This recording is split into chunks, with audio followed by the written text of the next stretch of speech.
See those colorful dolls in the background? Those are giant matryoshkas, the famous Russian nesting dolls, except here they are the size of buildings and have become a tourist attraction. Now, look at this other image. A stall full of Russian souvenirs, piles of hand-painted wooden dolls, bottles of vodka, souvenirs that look like they came straight from Moscow. And this third photo, do you recognize it? It's St. Basil's Cathedral, with those onion-shaped domes that are Russia's most famous postcard image. Now look at this scene. We can see dancers in traditional Russian costumes getting ready for the stage. Altogether, it looks like a normal day in Moscow. Right. Well, it's not. Now let's look at these images again, but from a different angle. Look at the Matryoshka dolls again. Did you notice? They're not just decorations. They are hotels, part of a theme park. And the cathedral? Look more closely. We're not in Red Square. It's a replica set. The dancers? Did you notice the flag in the background? It's not Russia's. And the souvenir stand? Check out the signs and plaques in the background. Did you notice that they're not in Cyrillic? So, where are we? We're in China. Today on Bello Mundo, we're going to visit Manzhouli, the border town that looks Russian on the outside but is Chinese on the inside.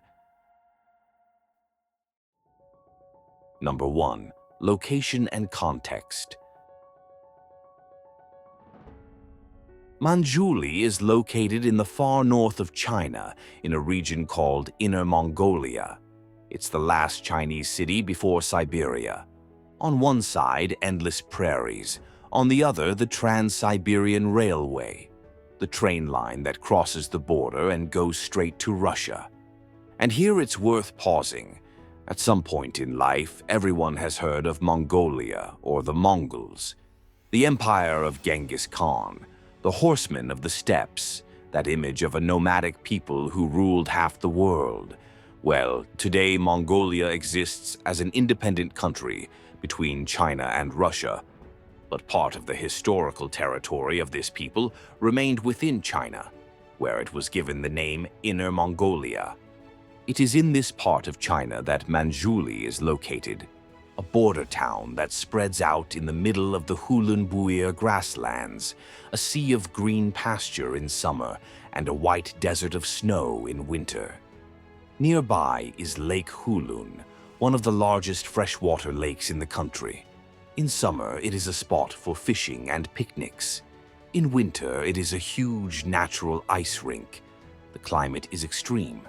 In summer, it rarely exceeds 20 degrees Celsius. In winter, it reaches -40 degrees Celsius. It is as cold as Siberia, as you can imagine. But Manzhouli is not just about nature. It is also strategic. The city is home to China's largest land port, through which much of the trade with Russia passes. Trucks and trains come and go, loaded day and night. Grain, coal, wood, machinery. Everything passes through here. On a daily basis, the movement never stops. There are tour buses bringing Russians for quick shopping trips, Chinese tourists arriving by train to see the little piece of Russia without leaving the country.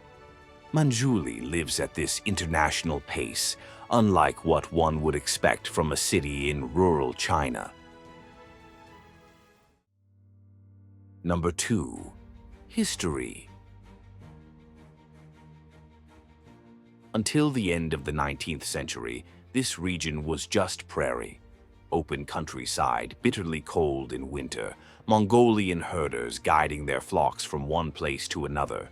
There was no city, no trade, nothing resembling what Manzhouli is today. The change began in the early 20th century when the Russians decided to shorten their train route.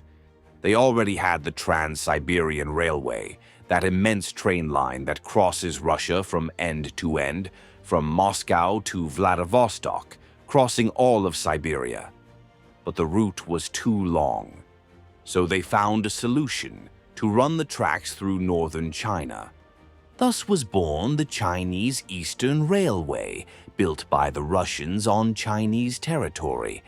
It was at this point on the line that Manzhouli emerged, first as an isolated station in the middle of the steppe, then as a small trading post, because where there are trains, there are people, there are goods, and a city is born.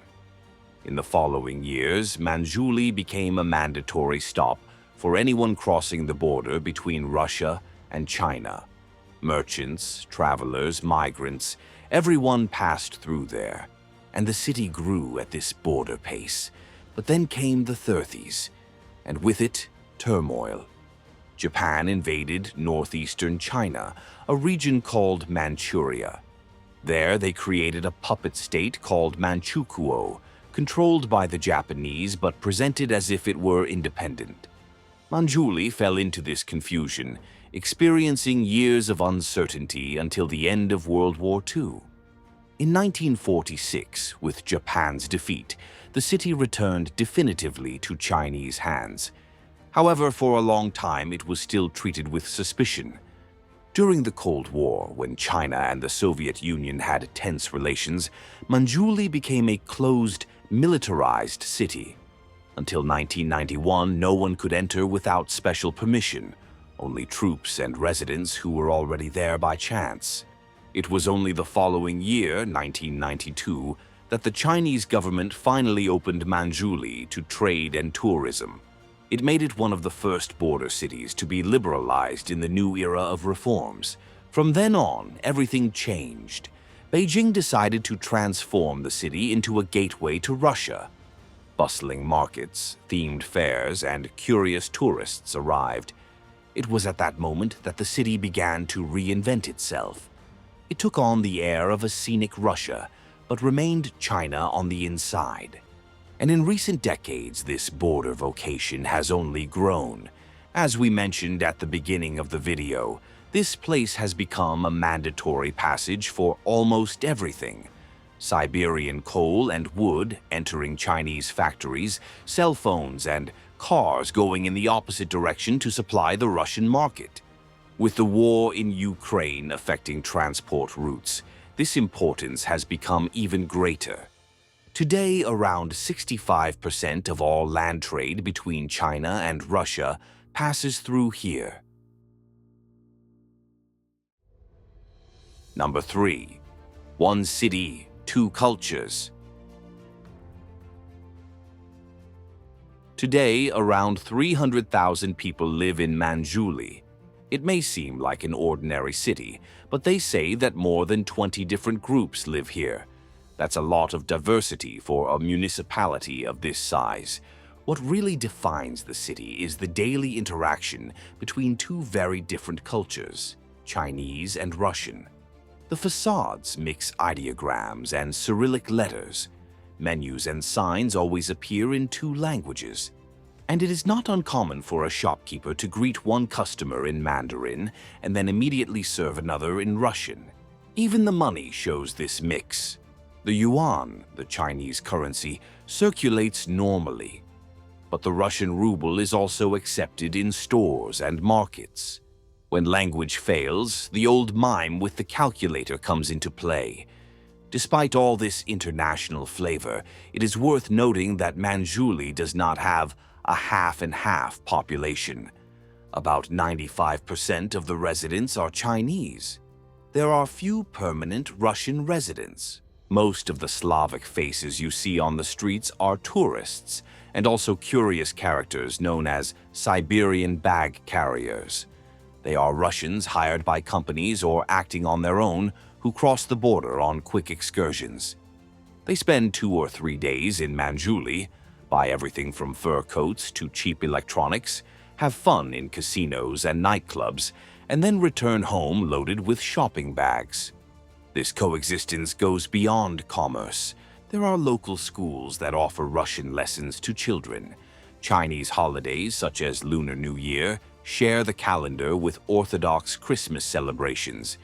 In the summer, music festivals bring both Russian ballet and traditional Chinese dances to the same stage. On the streets, the contrast appears on every corner. On one side, Chinese ladies do group exercises, a typical scene in any Chinese city. On the other, Russian artists improvise circus performances to entertain families. Few places in the world bring together Cyrillic letters, Mongolian music, and steaming Chinese green tea within a few blocks. Here, this is normal. Number 4. Gastronomy. If there is one place where you can feel this mix of cultures up close, it is at the table. On one side is green tea, served hot and simple, as in any Chinese city. On the other is vodka, the drink that Russians bring in their suitcases, and which also appears here at gatherings and celebrations. Between these two extremes, there is still room for kivo, a fermented drink made from rye bread, slightly sweet, which for Russians is almost like a homemade soft drink. Nowhere else in China or the world would you find this drink so easily. The contrast continues with the food. It is common to open a menu and see both pelmeni, a classic Russian dish, small dumplings stuffed with meat, boiled in water and served with sour cream, and jiaozi, the Chinese version of the same concept, but steamed and seasoned with soy sauce and ginger. Two different worlds, but ultimately distant cousins in the tradition of stuffed pasta. Another dish that catches the eye is borscht, the red and steaming Russian beet soup, perfect for facing the Siberian winter. And at the same table, you may be served a lamb stew, typical of Inner Mongolia, strong, spicy, and designed precisely to ward off the cold of the steppe. That's the beauty of Manzhouli's cuisine. You order one dish and taste a piece of Russia, order another and you're back in China. In the end, all the flavors end up sharing the same table, as happens every day in the city itself. Number 5. Places and tourist attractions. Visually, Manzhouli is a kitsch dazzle.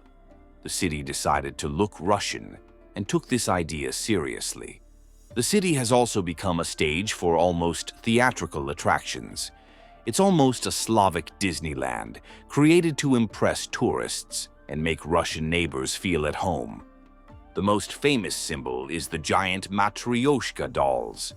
The traditional Russian dolls, which normally fit inside each other, have here become colorful multi-story buildings. And note, they are not just sculptures for photos. Some function as hotels, like the one we showed you at the very beginning, while others, house restaurants and even performance halls. Nearby is the so-called Matryoshka Park, an entire space dedicated to this Russian fantasy in the heart of Chinese territory. It is a square of more than 32 square feet, with more than 200 giant dolls painted in different styles. Some feature Russian girls, others show Chinese and even Mongolian figures. The largest of them is about 30 meters high and has entered the Guinness Book of Records as the largest Matryoshka doll in the world. Inside, there is a hotel, a Russian restaurant, and a performance hall. The setting includes towers reminiscent of the Kremlin and even a scenographic version of St. Basil's Cathedral with its colorful onion-shaped domes. Everything is surrounded by statues of bears and folk dolls, as if it were a giant souvenir album. Another striking feature is the border gate, a monumental construction that marks the border between China and Russia. From the top, you can see the tracks that lead to Siberia and the immensity of the steppes that surround the city. In the center, the scene is also curious. Within a few blocks, you will find decorative Orthodox churches, Buddhist temples, and even a modest mosque, all side by side, reflecting the diversity seen on the streets. And you can't talk about Manzhouli without mentioning Lake Hulun, one of the largest freshwater lakes in China. In the summer, families go there for picnics and fishing. In the winter, it freezes over and becomes the setting for ice racing and fishing through holes cut in the frozen surface. And speaking of lakes, just hop over to Mongolia, which is right next door, to see Lake Buir, Hulun's twin. Together, the two form the base of the Hulun-Buir grassland and even inspired a Mongolian legend about love and sacrifice that is still told here today. They say that a long time ago, a couple in love, Hulun and Buir, lived here. When a terrible monster threatened the tribe, Hulun, the girl, sacrificed herself to defeat it, turning into a huge lake. Her beloved Buir, overcome with grief, also turned into a lake right next to her. Thus were born the twin lakes, Hulun and Buir, which gave their name to the vast Hulun-Buir grassland. Ultimately, Manzhouli's tourist attractions follow the logic of the city itself. On one side, replicas that look like a scenic version of Moscow. On the other, a natural landscape reminiscent of Siberia. It is this contrast that makes the city a unique attraction. Despite the Russian presence, it is worth remembering. We are in China. Daily life follows the Chinese rhythm. Schools use the official curriculum, offices operate in Mandarin, and even the internet obeys the famous firewall. This takes some visitors by surprise. Max, which is like the Russian WhatsApp, simply does not work on this side of the border. Tourists cross the border excitedly and quickly discover that they need to find another way to communicate. The structure is also very Chinese. There are walled residential neighborhoods, street markets selling fresh vegetables, freshly cut tofu, and elderly people practicing Tai Chi in the park early in the morning.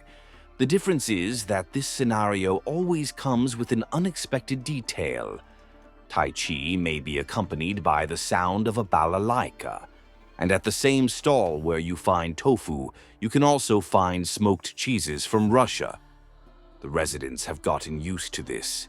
Many people say that Manzhouli combines the best of both worlds, the organization and food of China with the European touch and parties of Russia. In the end, Manzhouli is an outlier, a Chinese city that dresses up in Russian costume but remains Chinese at its core, a place where two worlds share the same sidewalk, meet in the same market, and even compete for space on the same signs. So, did you enjoy getting to know this Chinese city with a Russian soul? What surprised you most about this unique city?